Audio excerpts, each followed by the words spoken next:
Ang video na ito ay ginawa upang alalahanin at magbigay pugay sa ating mga magigiting na mandirigma na patuloy na nagbibigay ng karangalan sa bansa sa pamamagitan ng larangan ng sports. Saludo kami sa inyo, kabady.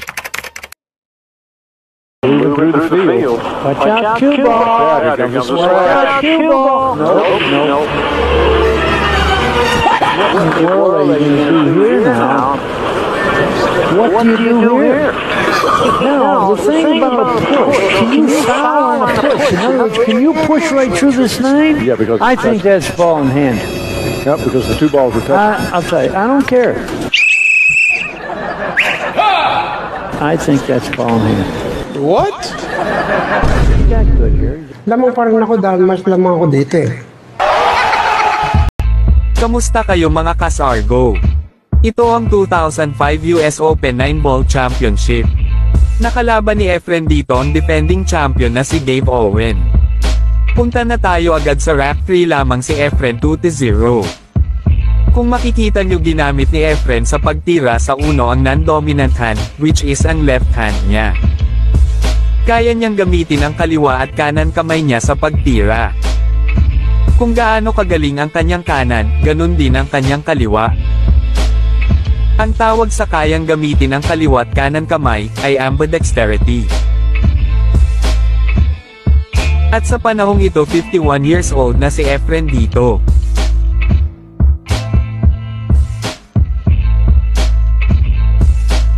Punta na tayo sa rack 8, nakabawi na si Owen dito sa score na 4-3. Pero in favor pa din kay Efren.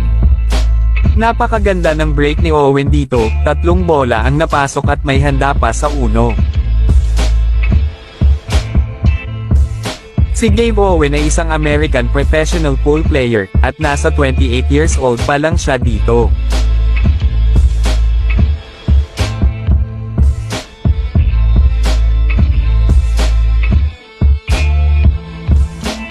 Open layout na siya dito at hindi talaga siya basta-basta papatalo dahil siya ang defending champion.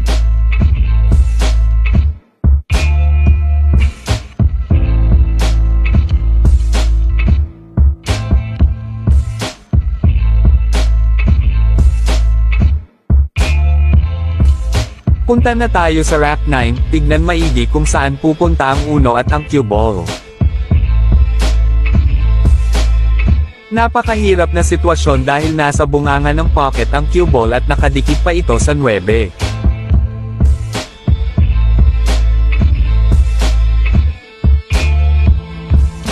Tumawag si Efren ng push out, at ito ang ginawa niya.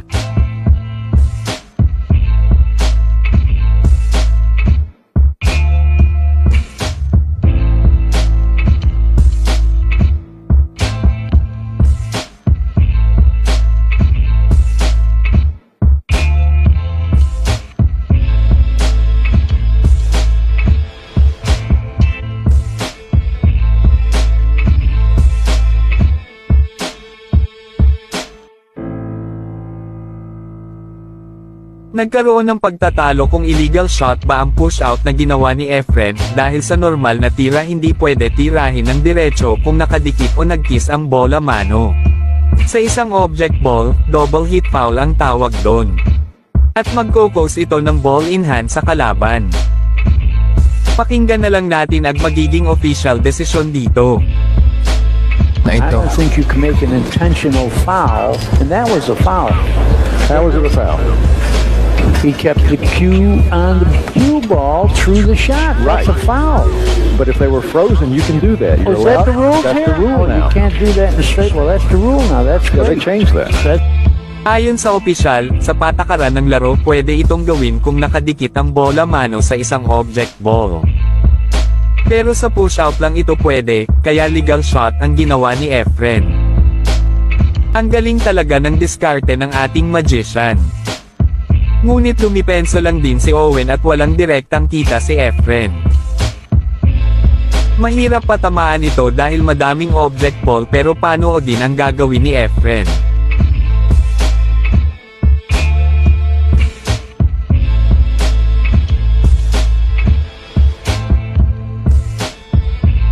Napakagandang two-rail kick shot ngunit sa kasamaang palad na stretch ito. Ball in hand na ang American player dito.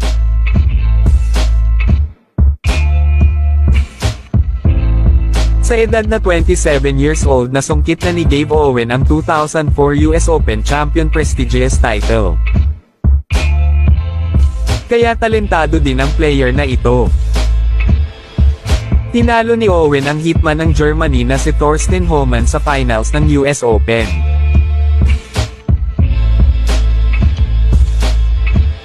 Si Thorsten Hohmann ang pinakamagaling maglaro sa bansang Germany.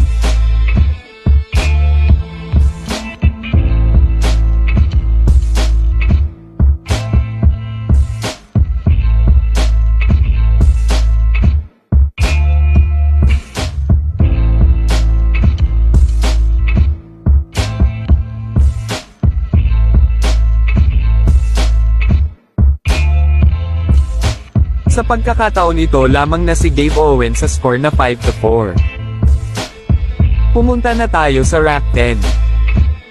Walang pumasok sa break kaya ball in hand na si Efren. Spread out ng mga bola kaya malaki ang tsansya na may run out ito ni Efren. Ang US Open ay nagsimula noong 1996 kung saan si Mike Siegel ang unang naging kampiyon.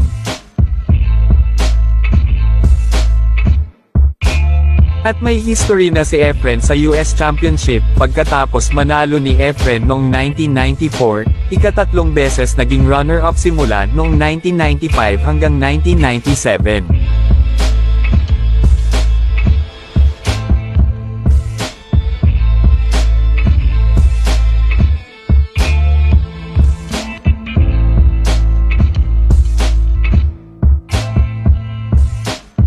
At inubos nga ni Efren ang mga bola. Pumunta na tayo sa rack 17 sa score na 9-7 in favor kay Efren. Race to 11 pala ito at dalawang rack na lang ay panalo na si Efren.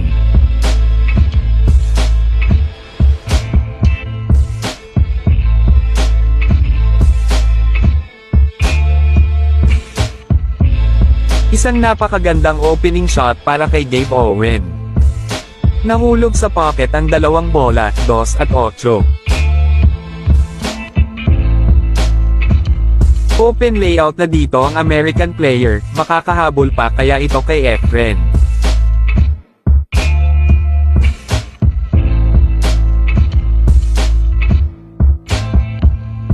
Kung mapapansin nyo magaling din mag-control at position play si Owen dito.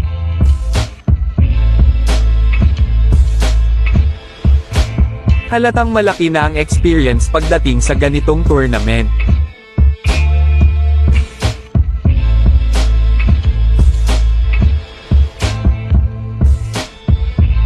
Pumunta na tayo sa rack 18, isa na lang ang lamang ni Efren.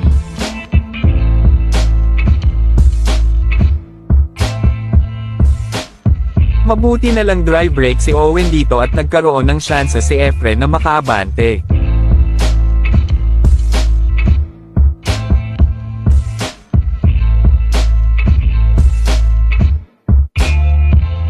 Medyo mahirap pa din ang layout nito, pero panoodin natin paano ito ubusin ng ating magician.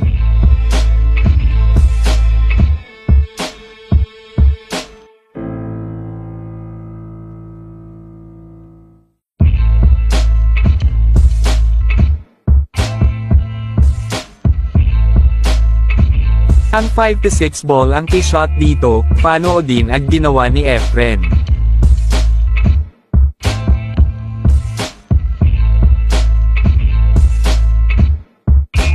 Napakagaling na pagkontrol sa bola mano ang ipinakita ng legend.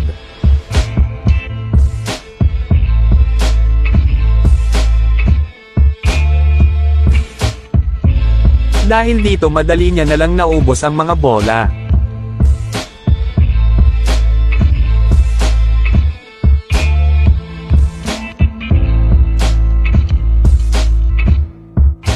At sa wakas nasa heel na si Efren, 10-8. Ito na ang rack 19, nasa hill na si Efren.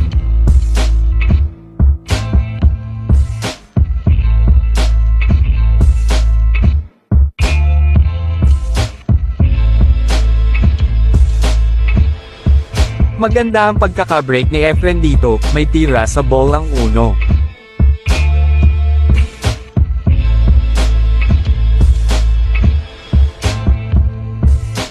At available ang 3-5 combination.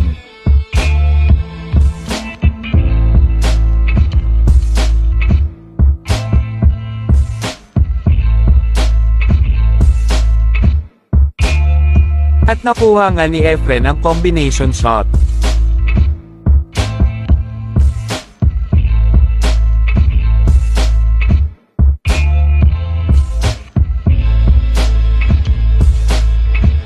Open na ang lamesa, panoodin ang tira sa 4 papuntang 7 at tingnan nyo ang tinuturo ni Efren.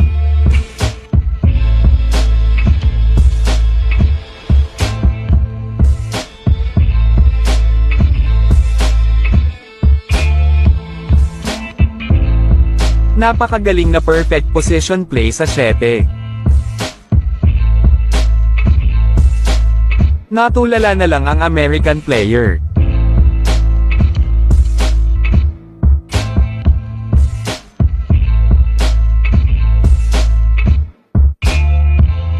Dahil doon sumuko na si Owen at tinagap ang pagkatalo. Hanggang dito na lang mga ka-Sargo, at kung hindi ka pa naka-follow baka naman. Watch out, cue ball. Watch out, cue ball. No.